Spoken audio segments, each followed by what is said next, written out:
لو شخص انت كنت بتحبه قوي وعزيز عليك قوي توفى، طبعا انت بتحس بانهيار كبير قوي قوي قوي قوي. اعمل ايه عشان اقدر اعيش واكمل حياتي بدون الالم؟ لان في ناس بتبقى يعني بالسنين ما بينساش ابوه ما بينساش امه، وده بيلخبط له حياته.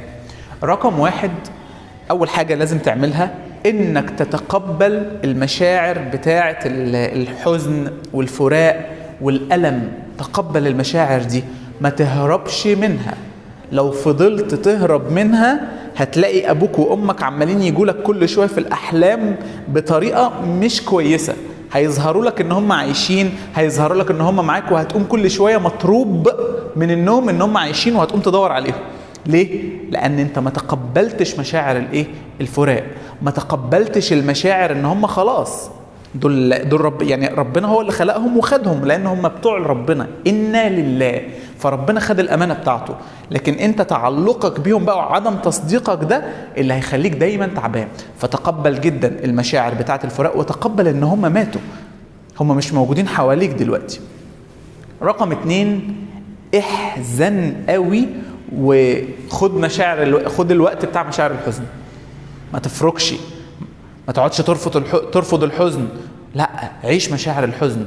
سيدنا محمد لما ابنه مات وكان على ايديه قال ايه؟ ان العين لتدمع وان القلب لا يحزن وإنا لفراقك يا إبراهيم لمحزونون. سيدنا محمد كان بيحزن، بيعيش مشاعر الحزن. أصل هو لو معاش مشاعر الحزن مش هيعرف يكمل حياته، هيفضل يعيط وهيفضل يفتكر وهيفضل كل شوية حياته واقفة على ابنه، وده ما ينفعش.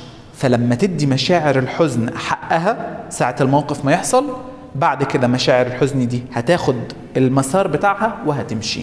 رقم 3، لازم تكون عارف ان كلنا هنموت، ودي مرحلة طبيعية جدا في حياة البني آدم. مفيش حد مخلد، كله ماشي. يعني ربنا بيقول انك ميت وانهم ميتون، كله هيموت. مفيش حد مخلد في الارض، مفيش حد هيفضل قاعد لك. فاهم يعني ايه؟ انت كمان ما انتش مخلد. فالموت هي سنة ربنا فرضها على البشر وعلى كل المخلوقات. كل من عليها فان ويبقى وجه ربك. فلذلك لازم تؤمن تمام الإيمان إن كلنا في حياة بعض زوار لفترة محدودة، ممكن تطول أو تقصر، لكن تأكد إنها هتنتهي.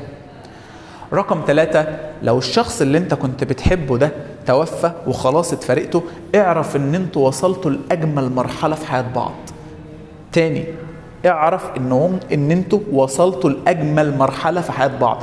اللي جاي بعد كده انت ما انتش عارف هيبقى جميل ولا لا. ممكن باباك اللي انت بتحبه قوي قوي قوي ده، تمام، ممكن يتقلب عليك بعد كده، فانت ممكن ما تتقبلوش. فكونه توفى او كونه يعني خلاص مرحله حياته انتهت، فهي وصلت لاجمل حاجه. ربما اللي جاي مش حلو، فلازم تؤمن بده ان دي اجمل حاجه في العلاقه بتاعتكم انتوا الاتنين، وانتهت على كده.